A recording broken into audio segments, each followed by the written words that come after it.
Good afternoon. Thank you for joining the Fiscal Year 20 Second Chance Act Improving Reentry for Adults with Substance Use Disorders Grant Program Kickoff Webinar. We'd like to congratulate you on these awards and let you know that we're excited to begin our work together. We have a great group of panelists today. We have Andre Bethia, who's the Correction Systems Policy Advisor at the Department of Justice's Bureau of Justice Assistance. We have Catherine Chichester, who's the Executive Director of Co-Occurring Collaborative Serving Maine and a grantee under the Second Chance Act Co-Occurring Disorder Grant Program through Cumberland County. We have her colleague, Arlene Jacks, who's the Lieutenant of Programs for the Sheriff's Office in the jail in Cumberland County, Maine. We have Sean LaGrega, who's the Deputy Director of Maine Pretrial Services. We have Christine Lindquist, who's a Senior Research Sociologist from the Division for Applied Justice Research at RTI International. And we have Faye Lupi, who's a Program Director for Violent Intervention Partnerships for Cumberland County, Maine. And I am Sarah Wurzberg. I'm a Program Director within the Behavioral Health Division at the Council of State Governments Justice Center, and I oversee the training and technical assistance for this grant track. For the webinar today, we're going to start with some introductions and give you a recap of the fiscal year, the Second Chance Act welcome webinar that hopefully you were able to attend. We're going to get into more specifics about this grant track, Improving Reentry for Adults with Substance Use Disorder. We're going to talk about how to get started as you begin to work on your grants. We're going to provide the grantee experience from Cumberland County, Maine, and they will tell you about what they have learned through their grant processes. We're going to have Chris discuss the evaluation and sustainability training and technical assistance that's available. We'll then discuss next steps, and there will be room for questions and answers. In the meantime, if you have questions and answers while any of our speakers are talking, on the right-hand corner, there's a question and answer box, and you can feel free to write your questions in there, and we will answer all of the questions at the end of the slide deck. So we are going to start with the introductions, and for this, I will turn it to Andre Bethia from BJA.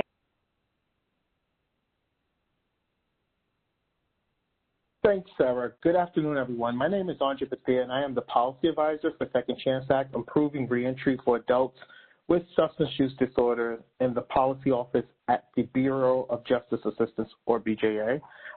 First off, congratulations on your grant award. You have succeeded in securing grant funding in a very competitive year. Your applications were screened for basic minimum requirements, were reviewed, rated, and scored by panels of external peer reviewers, and after an internal review by BJA staff, including me, you were recommended to the Assistant Attorney General for funding. So, congratulations on your award. We're excited to work with you to plan and implement the fiscal year 2020 Second Chance Act, or SCA, as you will hear, Substance Use Disorder, or SUD grants. Great deal of acronyms, but I'm sure you'll catch on. The grant program focused on how to change your system in order to better support people with substance use disorders in the justice system. All right, let's talk about expectations. Let's take a little bit about what's the expectation. Since each program was reviewed and selected based on criteria that uniquely qualified them as most competitive, I want to lay out some of the very specific expectations that we have of you. We expect you to think about how your systems can be more responsive to people with substance use disorders in the justice systems, that you will take on the planning processes and all the grant and engage with your technical assistants or TA coach on this. We expect that you will use a validated screening and assessment for substance use disorders and criminogenic risk and need. There's an expectation that you will seek appropriate services in correctional facilities and the communities for people with substance use disorders. For grantees with a family treatment focus, we expect you will work to effectively engage family members throughout the entire reentry process. We expect you will seek to help when help is needed and communicate regularly with your TA coaches as well as your BJA staff, myself and my colleague Jennifer Lewis. I want to bring up Jennifer. She is a state policy advisor from our programs office who will be with you with the budget and grants management, and I will help on the policy side, especially for some of you who may be returning for a second dose or a second round. Just know that we're all using a new grants management system called Just Grants. So bear with us. I'm sure some of you have already had that experience. Your expectation of us. You can expect that we will support and assist you as you set out to reach the goals, to enhance your systems, and reach program goals. We want you and your staff to have the necessary tools to serve this critically underserved population to help your communities. Both the BJA program staff and policy staff will be responsive to your inquiries as they arise. And usually Jennifer and I will take calls together with you. The CSG Justice Center is the technical assistance provider for the SUA, SUD grantees. Each of you will have a TA coach assigned to you by the CSG Justice Center, and we expect them to call you, email you, challenge you, and support you. Passed in 2018, the Second Chance Reauthorization Act builds on and strengthens the initial landmark legislation that was originally passed in 2008. The Second Chance Act has supported over $500 million in reentry investments across the country since it passed, including investments addressing substance use disorders and co-occurring mental illnesses. The Second Chance Act and the Substance Use Disorder Grant Track supports state, local, and tribal governments. And for the first time, we welcome nonprofit organizations into the space as lead applicants, really exciting time, to work to reduce recidivism and improve outcomes for people leaving incarceration. Now about BJA. At BJA, our mission is to provide leadership and services in grant administration and criminal justice policy development to support local, state, and tribal justice strategies to achieve safer communities. Specifically, BJA provides funding to support law enforcement, combat violent and drug-related crime, and combat victimization. Through the development and implementation of policy, services, and sound grants management, BJA strengthens the nation's criminal justice system and restores security in communities. Back to you, Sarah. Thank you, Andre.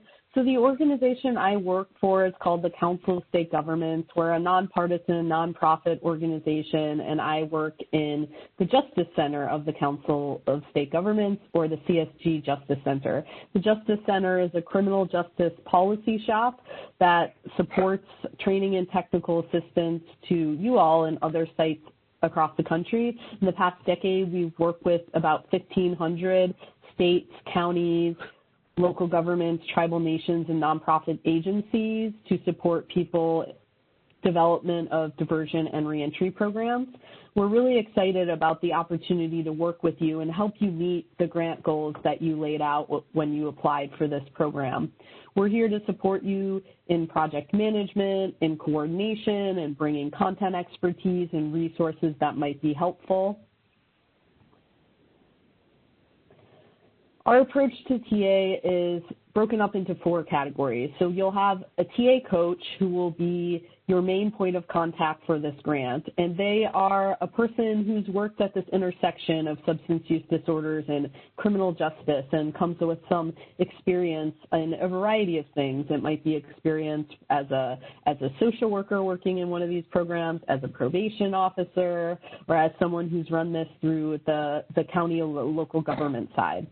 We really work to support you in peer learning and peer connection. So there are 13 in this cohort, and then there are other grantees across other behavioral health Second Chance Act programs that we'll be able to connect you with.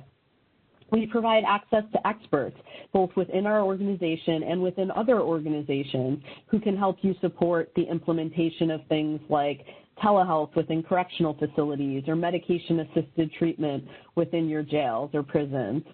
We also will support you in providing resources and tools that will help you as part of the planning and implementation process.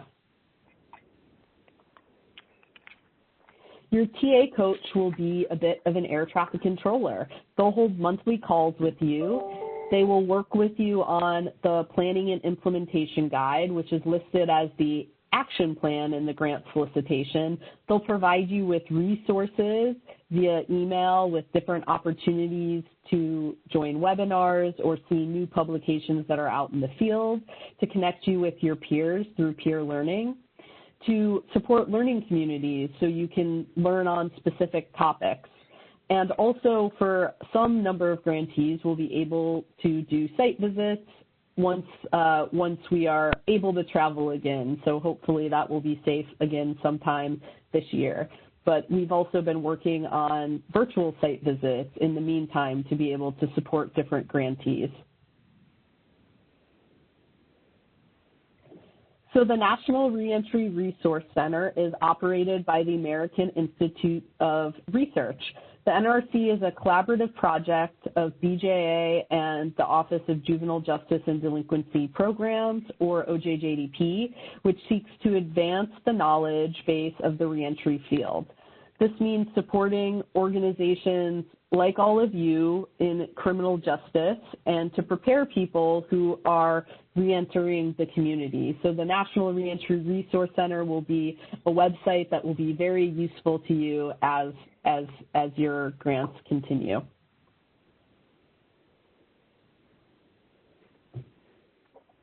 So if you can fill out this attendee poll, it should be on the right of your screen. And the first question is, have you previously received a BJA award? And then the second piece of it is, if so, is that a second chance award? So we'd love to give you about a minute to fill this poll out, and we will then be able to see the results. So it should be on the lower right-hand corner. You can just click A or B and then click Submit.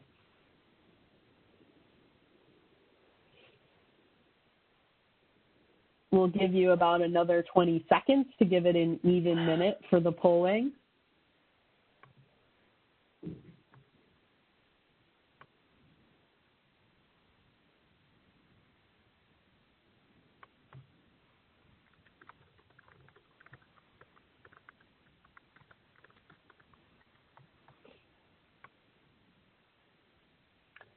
Okay, so it looks like about nearly 40% of you say, yes, you have had a BJA award before, and about 30% as well say that it was a Second Chance Act award. And of the people who said no, about 15% are saying that it was not a Second Chance Act award, but was another award through BJA.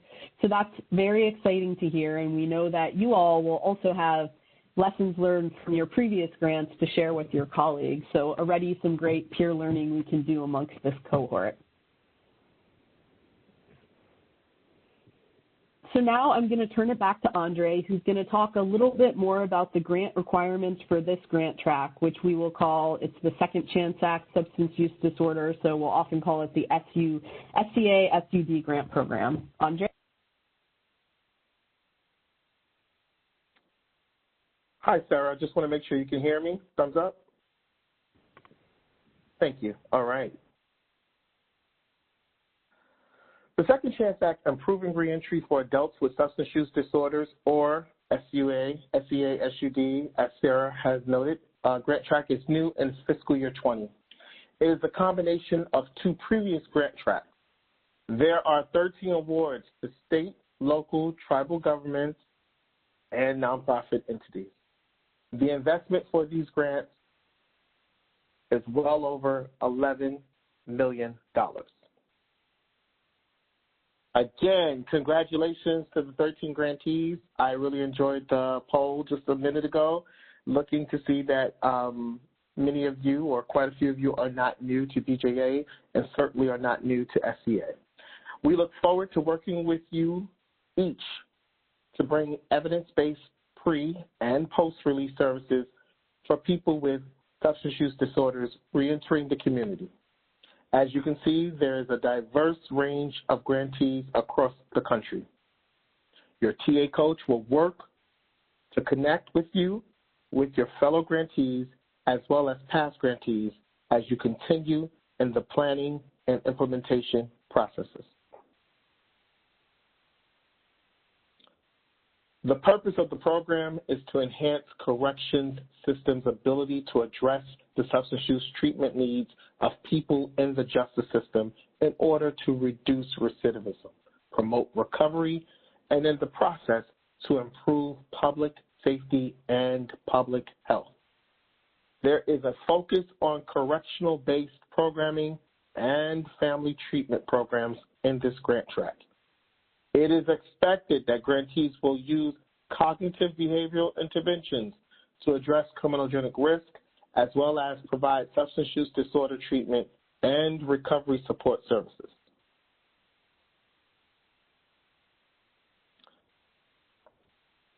Program deliverables are an action plan, which is a planning and implementation, or the P&I guide that you have heard and we will continue to reference. The P&I guide has been developed with input from BJA and CSG Justice Center, your TA provider. Your grant team will work with your TA coach to submit the P&I guide within 6 months of receiving your final budget approval. The additional deliverable is a final performance closeout report at the end of your particular project period.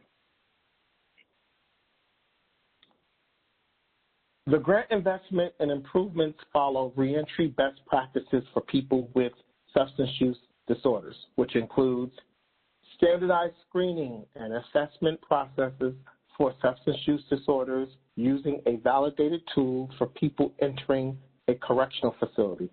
For example, at booking, at intake, or in the midst of classification. Provide evidence-based pre- and post-release substance use and cognitive behavioral interventions to address criminogenic risk factors. Establish medication-assisted treatment as part of any drug treatment program to offenders who are in a prison or jail. Collect and use data to determine the effectiveness of the BJA-funded drug treatment programs.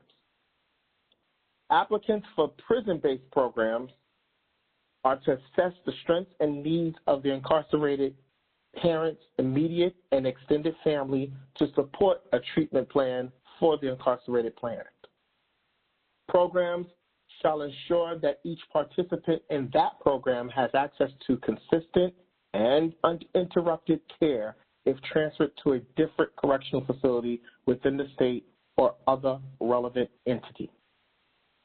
And lastly, the program shall be located in an area separate from the general population of the correctional facility. Back to you, Sarah. Thanks, Andre. And I think this is the part that people are probably most excited to hear about. How can you get started on your grant, and how do we begin this process? So right now, you will be in your planning phase of the grant. And during the planning phase, there's up to 6-month planning process based upon when your budget is approved. And within this time period, there's access to $100,000 of the grant funds available, which will be supporting the planning process. You'll work with your TA coach and your partners to work on the planning and implementation guide. And the planning and implementation guide will then be submitted to the BJA and Department of Justice for approval. Once it's approved, the special withholding condition will be removed from your grant and the implementation funds will be released. Now let's get into the specifics of what the planning and implementation guide will look like for this grant. The first section is really how to get started, giving some overview of the grant program, if there have been any changes since you applied for this grant. We know there may have been a lot of changes in the past year due to COVID-19 and the pandemic, so we want to hear about what the plans are and if anything has changed since the application was written. Really thinking through who can be on a larger advisory group, which often is a reentry coordinating council or sometimes a behavioral health and criminal justice coordinating group, and then who is actually doing the day-to-day implementation work as you build out the program. Section 2 is really one of the most important sections to really hone in on the target population. Who is eligible for your program? Are there any exclusions to that? What is your screening process for substance use disorder, for criminogenic risk needs and responsivity? Are there any other tools that you might need for your program? For a family-based treatment program, is there additional screening that you'll do for the family participation or for the minor children who might participate in that? So really getting a handle on making sure the target population that you applied for still makes sense and getting your processes in place for that. Section 3 is focused on the identification of evidence-based practices and recovery support services. So there are different sections as well on medication-assisted treatment and family-based treatment, and also a section related to training opportunities that might be for participants of the program or for staff. You might be doing some type of training for them, whether it be on evidence-based practices or de-escalation training or on substance use disorders itself. So the next section is related to developing collaborative comprehensive case plans and post-release support services. So really about how you're going to work with the clients on the participants on their reentry process. What do some probation and parole strategies look like if the people who are releasing are going to be on community supervision? Thinking through different opportunities to connect people with benefits and insurance and other housing, which is a big piece that often comes up as a struggle in these grants, making sure people have appropriate, stable housing when they release from the correctional institutions.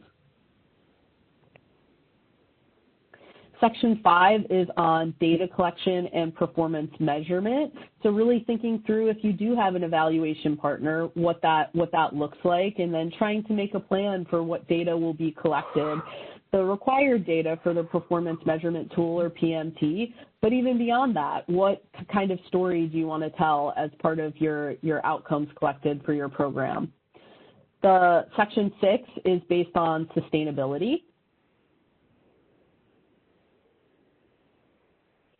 And within the data collection section, we will work with you to complete a logic model. And we found this to be really helpful for sites to be able to really make sure there's a clear vision for what data will be collected and how it will be used throughout the grant program.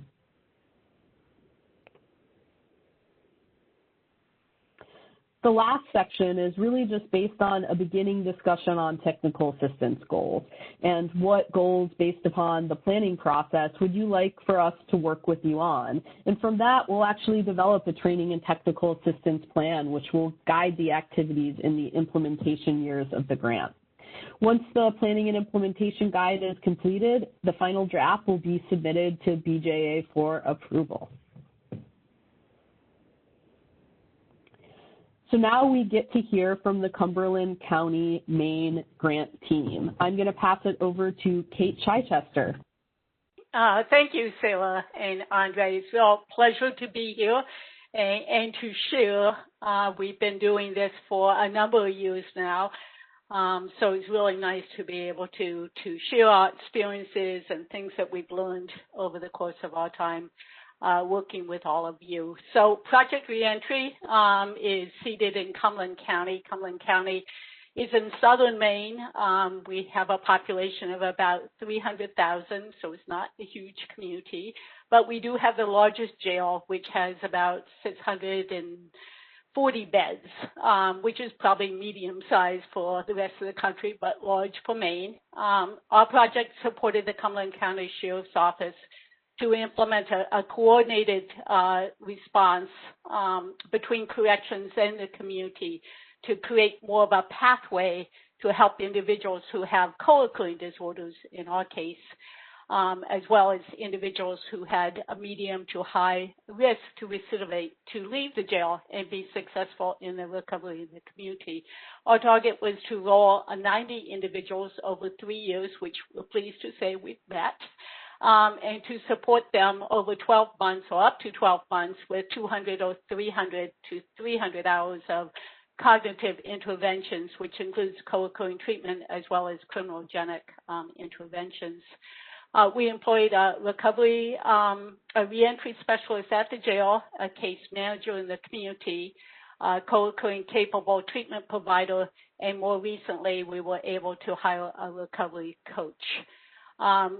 I helped to coordinate the team. Faye Lupi, who will be speaking, provided financial and contract oversight by the county. We worked closely with probation as our partner, as most of our participants were either on pre or post-conviction bail. We utilized evidence-based practices both for screening and for treatment. And we transitioned people into various levels of care, residential care, intensive outpatient groups, individual services. And we paid and delivered medication-assisted treatment and psychotropic meds. Housing stipends were really critical. And we paid for some initial housing for folks. We had vocational services, and we had, as you mentioned, an external evaluator from a local university. So that's the goals and objectives for our grant on the next slide. So they were to identify 90 individuals, as I mentioned. We've met that goal. We've actually screened over 125 people for the project and enrolled over 90 into it. We did develop comprehensive plans, housing, treatment, medications, recovery supports, medical services, vocational, and actually expanded main care, Medicaid during the course of our project. So many of our individuals actually had reimbursement, which was wonderful that happened to help support people. We established probation contracts, both on kind of a pre-conviction and post-conviction basis, which were monitored by the team and Maine Pretrial Services. And we coordinated the institutional, the jail, and the community services with staffing that was critical in the jail and in the community. Our objectives were to reduce recidivism by, I think we said 35%. We're still figuring out how we did with that. Clearly, we increased awareness and access to correctional and community services. We really built, I think, some wonderful partnerships across the correctional system and the community, and increased the kind of the quality of services that are out there in the community, and built and supported enhancements of medication-assisted treatment in the jail, and really kind of built that pathway from the jail into the community, and offered a whole variety of support systems and services as well. So the next slide will just kind of highlight a few of our accomplishments and lessons learned. Sean, do you want to take this one? Sure, thank you. Again, I'm Sean LaGrega. I'm the Deputy Director of Maine Pretrial Services, and our agency was responsible for providing the case management by way of our community integration specialist over the course of this grant. And just in terms of some of our accomplishments and lessons learned, specifically the first bullet, I think an immediate lesson that we learned was that the level of communication amongst the team members and our other justice system partners really needed to be at the highest level. Otherwise, things that we were trying to accomplish in terms of targeting success for our clients became nearly impossible, or it really doubled the workload. So the communication piece amongst our team members was really critical. The introduction of peer coaches and our recovery coaches within the community has really, again, proven to be an invaluable asset to the clients. Their job is to really sort of walk with individuals as they transition from facility to community. And it allowed for the team as a whole to leverage the resources that peer support or that peer coach had in the community. So that piece was really critical for us. Resources, access to community supports was vital. I think one of the biggest challenges for us throughout the course of this grant has really been securing stable housing for this population. There's a significant shortage in the greater Portland area and Cumberland County as a whole of affordable housing. So the ability to provide some short-term stability as we work towards securing more stable long-term housing, I think was a really critical piece of our grant and continues to be. Same thing for medication assistance. The correctional linkage between the staff and the community members has also been critical, more so during COVID than ever before. I think many of us who work within the justice system have been sort of shut out of our local jails, which we typically spent every day in. And it's really been a challenge for us to maintain what's really needed in terms of a level of communication between our participants who are in the facility waiting to transition out into the community. And that jail staff has just really been critical, especially during COVID, because it keeps the lines of communication open between the community-based team and the individual as they wait in the facility. And the administrative oversight. I often refer to Kate as our taskmaster.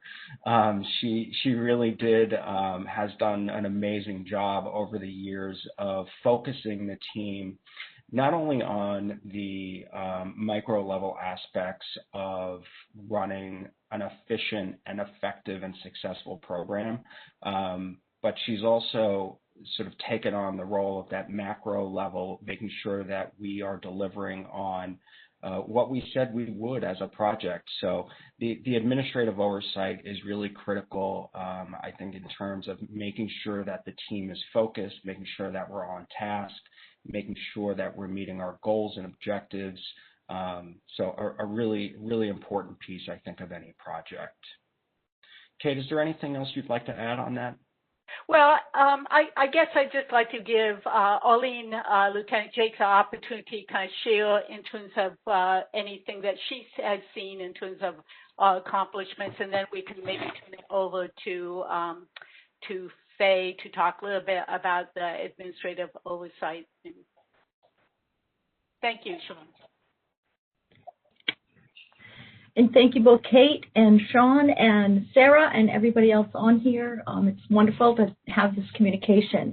There have been some really important lessons learned and some really important goals that weren't necessarily in the grant narrative, but things that the jail was thinking about. How to change the system. I thought that was probably one of the most important things. Prior to us being involved in any of the grants, the jail was a closed system. People on the outside stayed on the outside, and people on the inside stayed on the inside. There was not a lot of communication. If a provider on the outside called and said, you know, my client's in there and I just want to check in, we're pretty much just like, well, when they get out, you'll be fine. And we're not particularly open to having those community partnerships. And I can tell you over the years, that has had a profound, truly, impact on not only the staff and the way that we work our system, but also the benefit to the inmates that we work with, because now they have access to all of the services and all of the people that they need in order to get out and be successful in the community. Change the system, open up those doors, let people on the outside come on in and work with us as partners to provide whatever services and supports that are needed. In particular, working with it's the Portland Recovery Community Center and those peer support specialists and the recovery coaches. We've had opportunities to allow them to come in and run groups so that all of the inmates who are involved are aware of what services and supports are out there in the community. They get to know a person so that they're not quite so timid about approaching those services when they get out. If we haven't given them a warm handoff, which we try to do in every case, but even they know somebody. They know that it was Matt, and they can go to that place and say, hey, I talked to Matt, and I'm here to, he said we have these opportunities available. And so they show up, and they are much more connected to the community when we allow those beginning connections to happen while they're still incarcerated. That's been really, really important for us. I want to reiterate what Sean has said concerning Kate and our administrative oversight. She's absolutely wonderful. She gets the agenda out. She gets the minutes done. She nudges and pokes and prods in the best possible way, Kate, in the best possible way. But she makes sure that we're doing what we need to do in order to stay on track with that. And I know as the internal person in the jail, it's a busy place. Nobody else is really thinking about, are we meeting all of the obligations of the grant? Are we doing what we need to do? And, getting a support from Kate, which says, yep, this has to get done, really helps us keep it moving forward and staying on track. Let's see. One of the things we learned, I think that was really important, is that most of the inmates getting out, and because we're working with people, in our case with substance use disorders and mental health issues, if we are not paying very close attention to all of the different areas, including housing, including treatment, including family reunification if that's necessary, court actions that are probably still hanging over their head, probation requirements, all of those things. When we ignore one, it tends to impact all the rest as well. And so what we found is that we really do need to think about holistically, how do we have a person-centered plan that actually addresses all of the needs that we've discovered that an individual might need. Let's see.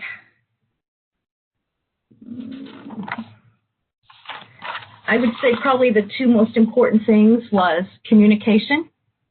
Communicate with everybody, let everybody know what you're doing, tell them what's happening. If you've got a challenge or a problem that you haven't solved yet, put it out there. There are so many brains and so many people willing to help you. You'll find a solution. You'll get a good answer to a question and help you go forward. So the communication is so critical, and the partnerships, developing those strong partnerships. Despite the fact that Maine pretrial and probation are at the front end and the back end of somebody's incarceration experience, most people at the jail never knew who the Maine pretrial folks were or who the probation officers were. And now we have this really wonderful, I think seamless communication plan that helps us talk to each other and really find the best solutions for the inmates. And I would certainly hand it off to Faye, who I think has some things to tell us about finances. But before we do, I just want to say thank you, Arlene. Arlene has made an incredible difference at the jail and has carried this mission that she so eloquently speaks about forward. And I know she is kind of moving towards, more of the end of her career. And I want to just say thank you publicly from all of us, because without you, we couldn't have done it. So thank you, Arlene. Well, thank you. I appreciate that very much. And it's been a wonderful experience. So I'll take it on from here. I'm Faye Lupi, and it has been a real privilege to work with the members of the team that you have heard about. My part is not so exciting, but I think it's an important element in what you're going to be moving forward to do as you manage these grants. My position is kind of the on-the-ground financial management for the county, which is the grantee in our case, which has been the grantee for 6 years in the reentry grants and then with a couple of other grants that we also have. I'm not the financial department representative who actually files the reports and pulls down the funding, but I'm the one who deals with the day-to-day management, handling the invoices, and compliance with the conditions of the award because I have to ensure that for the county as a grantee.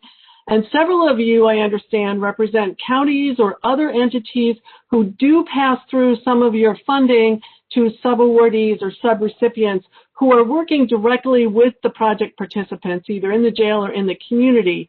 So I'm going to talk a little bit at the end about subrecipient grant management. Before I get to that, I want to start with 2 tips that I learned early on in the process of helping to manage this grant. One is your award information will have a link to the Department of Justice financial guidelines. At first glance, some of you may be quite familiar with them already. At first glance, for the new grantees, they can be intimidating because it's 100+ pages, but I suggest that you start by looking over the following short sections: allowed expenses, unallowed expenses, those requiring prior approval, and subrecipient management. Each one is only about 3 to 4 clearly written pages, and it can give you a really good foundation on financial management and kind of what you need to do to really stay on top of this grant. Second tip that I learned probably about halfway through the first grant. It's very helpful for you as the grant manager to keep a spreadsheet for yourself of your budget, the budget that was approved in your grant, and what you're actually spending in each grant category. So you know, you write these grants and then they take place over 3 years or more, and things change. So it's important to keep that spreadsheet. Your financial departments obviously will be keeping their own records, but in our case, the county keeps records organized by vendor, for like where the check gets sent, but not by grant category. For example, you might have a jail personnel, which is in grant category A. You might have a nonprofit agency like Maine Pretrial that's doing some case management, so they're in grant category G. You might have housing and med management, which is in another separate grant category. So it's really important for me, I found, to keep a spreadsheet that I have the budget for each of these grant categories on the spreadsheet, and every time I get an invoice and I approve it, I just add that amount to the grant category so that any given time, if Sean or Kate or Arlene says, well, what do we have left in this category and how are we doing in housing and where are we here, I can give them a really up-to-date answer and keep on top of this. And you can also keep on top if there are some changes that happen. For example, in our second grant that we're just wrapping up, we had put a fair amount of money in for treatment in the community. Just after the grant award was made, we got a new governor and Medicaid was expanded, and all of a sudden we weren't needing that funding. So that's something that, because I had it set up by category, I was able to answer those questions about what we had in each category, and we were able to make plans going forward. Then I subtract each invoice as it comes through, and that way I'm able to give my partners some up-to-date information on where we are. Next, you have gotten your awards, and you've probably already kind of looked through the special award conditions that you have, and most of you, or hopefully most of you, have received your budget approval in order to start working on your planning and implementation guide and thinking about how you're going to move forward with your partners.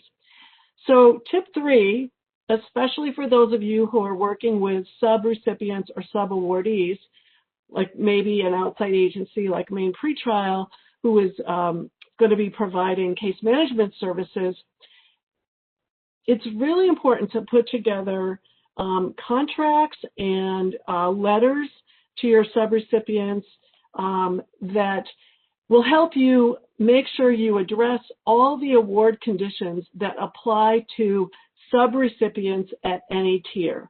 An example of that in our case was an equal employment opportunity plan. The county has one, and we were able to provide all that information as required.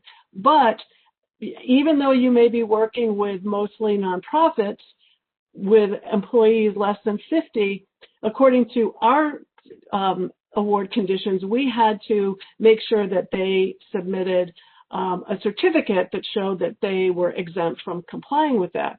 So as grant manager, kind of looking at the award conditions and your compliance and so on, you have to make sure that you have a way to ensure that those conditions are complied with by your subrecipient.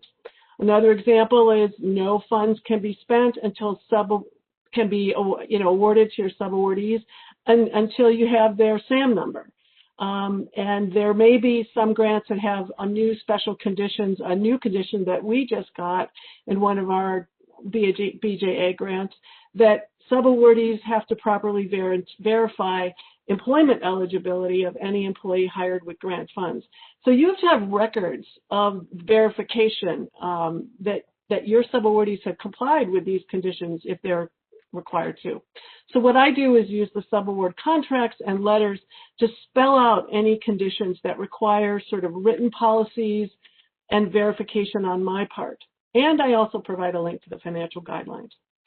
I'm going to finish with a couple of comments about ongoing subrecipient grant monitoring, because we've found, this is lesson learned, that this is an area where I think the focus has really intensified in the last few years, both on the part of our county auditors and at BJA oversight.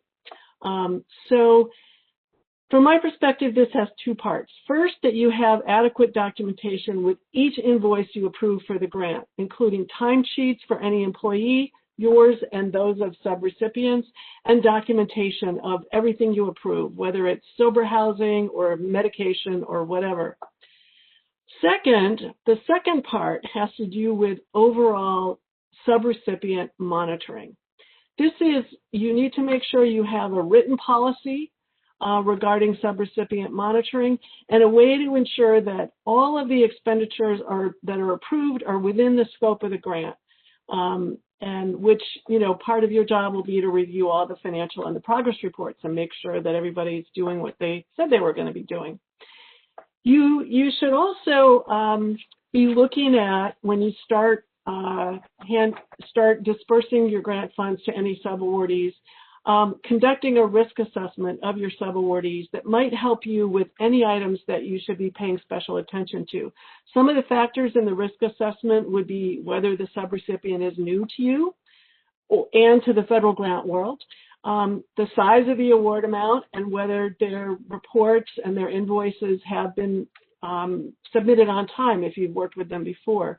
You should also be planning, hopefully in a post-COVID world, for on-site reviews, where you would go over their financial management policies, timesheets, appropriate allocation spending, records retention policies, and, to make sure that they're, that you provide any help that they would need if you identify an area that require follow-up after your site visit, something that they needed to work on. So I'm going to finish with advice from the financial guide, and that is document, document, document. If it isn't documented, it doesn't exist. And ask your grant manager or your TA provider if you have any questions. We've found that our technical assistance providers, and we've had several over the years, have been really helpful in kind of helping you talk through issues and maybe saying, well, this is something you probably should ask your grant manager in Washington about, or this is how another group has handled this issue. If we needed to think about different technology to work with people, with inmates in the jail when we can't go in person, and that might cost something, can we use grant funds for that? So we've had a lot of help from our TA providers. So I'm going to turn that back over on that note for our last slide in terms of how our TA providers can help us. And back to you, Kate. Thank you, Faye. And you can see Faye helps us all stay very organized and keep everything that's needed so that we are doing it correctly and make sure that the county doesn't come back and bite any one of us. So thank you, Faye. We've learned a lot as we've gone. So in terms of you've already mentioned, Faye, in terms of the technical assistance, it really is an opportunity to kind of problem solve the issues that are coming up. You know, just the monthly meetings helps us stay focused on, you know, where we're going. Always asking for numbers, you know, looking at objectives. It's good because then we stay focused on it as well. But I guess I will highlight one thing and then turn it over to Sean and Arlene to add any of their thoughts around this. But just the opportunity to connect and learn from other grantees. Really, being with a cohort of grantees is really an opportunity to learn kind of other things that people are doing, and it just helps keep you excited and interested in the work that you're doing. We had an opportunity to host another grantee from La Crosse County, Wisconsin. 2.5 days of trying to organize, you know, hour by hour, probably over-organized. And they said, well, wait a second, let's enjoy Portland, Maine. I said, well, wait a second, we have to go visit the DA, and then you're free. But, you know, it was really an opportunity for us to learn as much as they might have learned and picked up from us. So it really is a great opportunity. We had a judge from Louisiana talk about how in the beginning of COVID, how, you know, he ran his court through telehealth and telecommunication, and that really spawned some ideas for us to kind of move forward COVID. So, you know, take advantage of that is what I'm saying, because, you know, it will only help your own program both by sharing and learning and, you know, then being able to try something different. So, Sean, I think you were going to talk about the planning implementation guide. Sure. So I'll just add one more piece to the technical assistance slide. The TA providers that we have been fortunate to have over the life of our 2 grants have been really exceptional, and they have provided us with guidance and resources, bits of wisdom, knowledge, helped us problem solve, and so on. So I would strongly encourage this new cohort of grantees to really tap into your TA providers. You'd be surprised how quickly they can dig up a wealth of resources for you. So, and I'll leave it at that.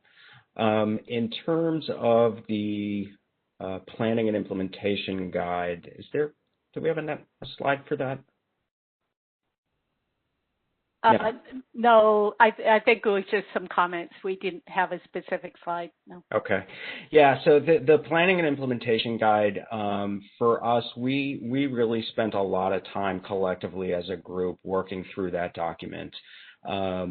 And at times it felt extremely labor intensive. It felt like it was, weren't quite sure where we were going to end up through that process.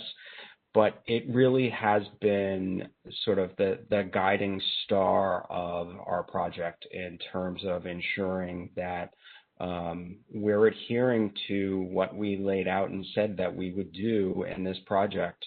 I know for me, I'm constantly referring back to it. I'm constantly referring back to the policy and procedure guide that we had to develop. So I would encourage teams to really take your time, be really thoughtful and intentional about the process. Don't get overly frustrated around the level of detail that's required. It really will be a critical component over the lifetime of your project. If I could just add a little something to that, as far as internally in the jail, that document that gets created is the thing that I take with me when I'm going to the administration to say, listen, I've gotten a roadblock in this department or that department, but this says we are going to do this, and so help me figure out how that should happen. And that has been absolutely wonderful because we've got this document. We said, you know, we took this money. We made promises to the government that we would do this, and that has really helped our administration, you know, kind of add a little pressure to people who are more resistant about that, and the document is just really helpful. It is a clear picture of where we're going. All right, so unless, you know, Arlene, Faye, Sean, you know, any other additional comments, we'll hand it back to you, Sarah. Thank you.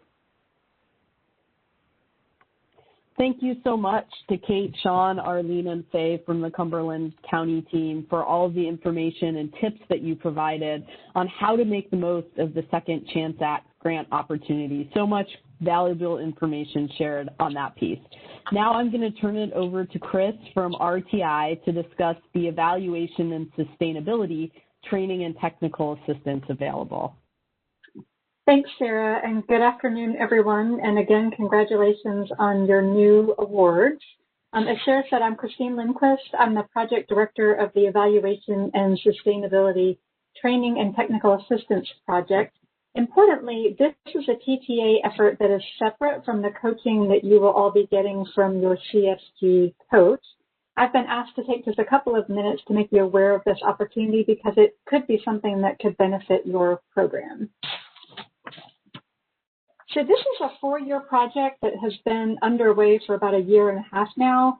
It's led by RTI in partnership with the Center for Court Innovation. Through this project, we are currently working with 22 fiscal year 18 and 19 grantees, including 2, I believe, who are from this cohort who have an earlier Second Chance Act grant. So through this project, we're providing intensive individual TTA that's focusing specifically on conducting more rigorous evaluations and effectively planning for sustainability. I wanted to let you know that some fiscal year 20 grantees may be offered this opportunity as well, and this would mean intensive TTA by an RTI or CCI coach from our team with a focus on evaluation and sustainability. So again, this is supplemental TTA. All of the grantees who receive our evaluation and sustainability TTA do continue to have their primary TA contact provide programmatic support. And finally, I just wanted to let you know that through this project, we have developed several resources that are available to all Second Chance Act grantees, and these resources are focused on different evaluation and sustainability topics. I wanted to draw your attention to 2 resources that are particularly salient to new grantees. They are listed here, and they can also be found on the NRRC website, although currently it's a little bit difficult to find them on that website, but there is a feature carousel on the middle of the home page, which lets you scroll through different announcements. And there are some announcements that are featuring these 2 products as well as a couple of others. So the first is a resource brief and accompanying infographic that identify the key evaluation milestones for grantees to hit at each stage in their Second Chance Act grant lifecycle. So this is intended to help grantees stay on track with their research and evaluation activities as they go through their grant period of performance. And the second is a resource brief and accompanying planning guide that provide tips for building a program's evaluation readiness and increasing its capacity for evaluation. So those are really good resources, even if grantees are not currently doing an evaluation. That brief on building evaluation readiness can help you set your program up for more rigorous evaluation in the future. So I encourage you to download those resources on the NRRC website and be on the lookout for a number of other resources that we're going to be producing to help grantees with specific topics related to evaluation and sustainability. So that's all for me, and I will turn this back over to CSG. Thank you so much for that great information. So I'm going to talk a bit about next steps.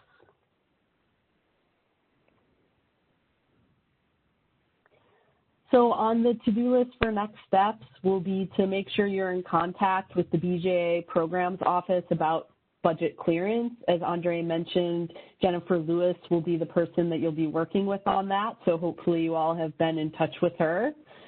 We will work with you to set up monthly calls from your TA coach and begin the work together. Make sure that you review your proposal and remind yourselves of what you applied for when you put in that application last spring. And then we're going to start to work on the planning and implementation guide, which is listed as the grant action plan within the solicitation that you applied for. So now we're going to go to questions and answers. I see a couple of questions in the chat box, so I will start with those. But if you have additional questions, please look at the right-hand corner of the screen, and you can add it in the question and answer or Q&A box, and we will answer all your questions. The first question is, when can I expect the TA person to make an intro call to begin the work plan? So thank you for that question. So someone from our training and technical assistance team at the CSG Justice Center will be reaching out to you in the next few weeks to work on scheduling your monthly calls. The second piece of this question was, can we start accepting clients now, or do we need to begin the work plan first? And I'm going to send that to Andre to answer that question.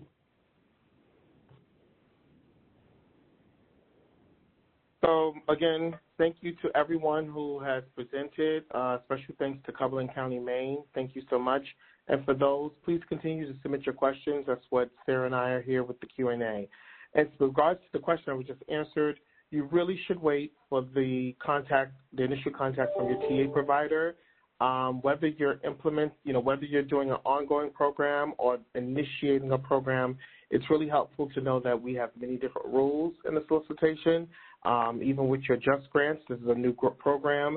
And if you've had some changes or want to think about grant adjustments and budget modifications, those are things that really the initial starting point should be from your first contact with your TA provider. So let's hold off from enrollment. Let's hold off from being very quick, knowing that your communities need to be served. However, we do have a process, and let's respect the process. Thank you.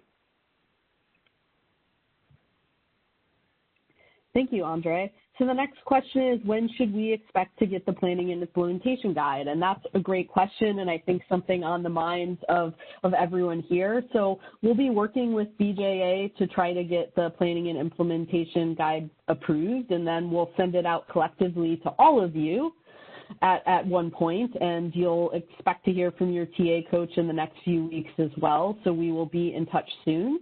And at the last slide, there is contact information. Some of you have emailed me directly to ask questions already. I'm also happy to answer questions through email as well.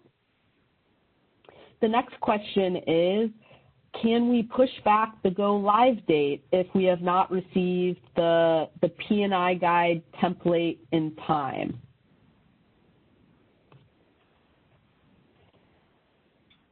Yeah, so I can. You want to do it, Sarah? No, go ahead. No, go ahead. I think it really has more to do with, again, there are many different changes that take place between writing a grant and actually receiving funding. And even when the time difference between you being awarded the grant October 1 and when you're actually going to start. So again, let's pause.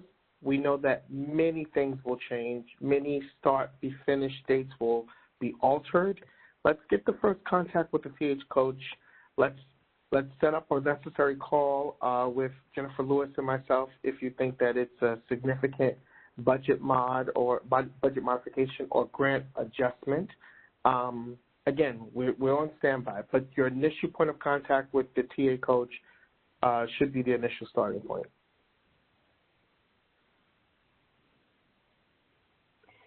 Thank you. So there's another question actually on a couple of questions on reporting. So one is, where can people access the program performance measurement tool, or the PMT? So there's a separate website that we can share the link for the PMT. And on the contact slide, you can also contact the PMT help desk with any questions for reporting. One of the grantees in the chat box indicated that they know that they have to submit this, but they're not sure how to submit it because they don't have a date for a first client. So they want to know then how are they supposed to complete the performance measurement tool information. So Andre, I think that might be another question for you. Sure, Sarah. So again, with performance metrics, PMT, if you will, I think we do have available what the actual questionnaire looks like. The initial one really would probably be 0 for many of you, but you do have to do it as a practice. So let's get the initial discussion with the TA coach. We do have a help desk information available for the PMT, specifically for the PMT, which is a separate help desk for the Just Grants. But we can get you in contact with the PMT specialist who can walk it through with you. But remember, you're at the beginning. You're pretty much going through the process in many cases just for pro forma and to become familiar. However, your program has not started, and many of your numbers will probably be 0. Thanks so much for that clarification, Andre. So if anyone has additional questions, you can just put them in the chat box. We do have a couple minutes left in which we can answer your questions if you have any.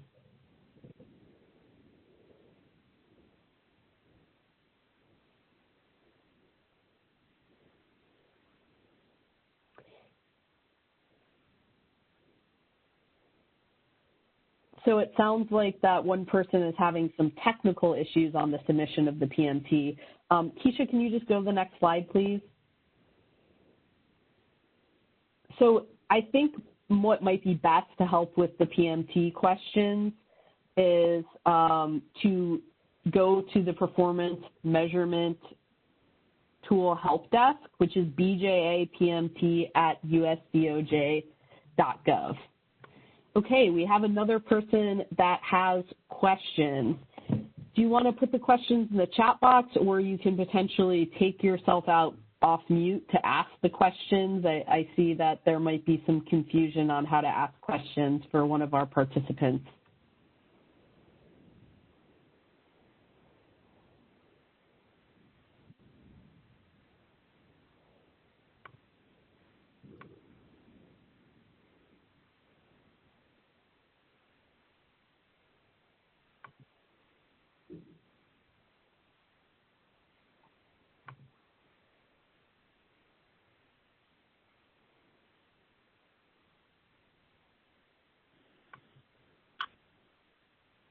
Okay, so I think we have one of the participants trying to take themselves off mute to ask the questions.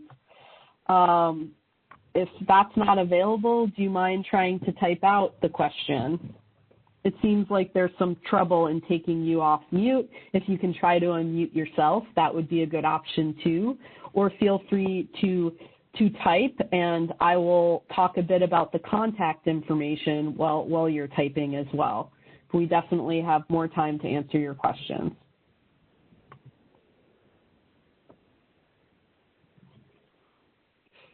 So the contact information listed, so Andre Bethia, who you've heard from on this call, will be your contact for the policy office at BJA. Jennifer Lewis will be your contact for your programs office at BJA. We have the performance measurement tool help desk, which is something that you definitely want to keep handy because any PMT questions you have, you'll go there. And then my contact information for TTA is also listed here. So if you have any questions on training and technical assistance, you can contact me, Sarah Wurzberg, and I'm happy to answer. I've already communicated with some of you, but happy to have further conversations, and you can expect to hear from people soon, hear from a TA coach soon. Oh, can you repeat the address for the PMT help desk? Yes. So I will put it in the chat box. It's BJA PMT at usdoj.gov. PA.gov. That is the PMT Help Desk.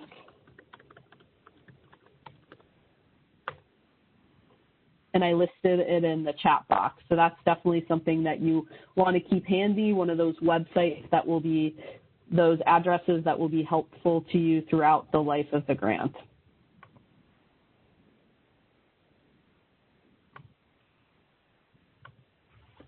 I'm going to give it one more minute to make sure we are able to answer everyone's questions today.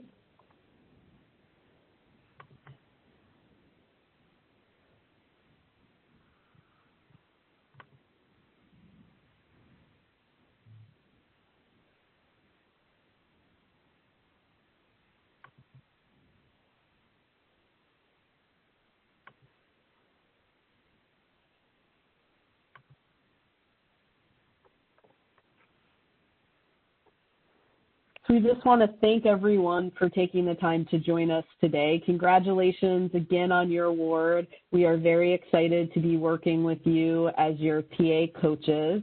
Thank you to Andre, Kate, Arlene, Sean, Christine, and Faye for your support on this webinar. And if anyone has any questions, please feel free to reach out. We look forward to working with you on this grant program. Have a great afternoon.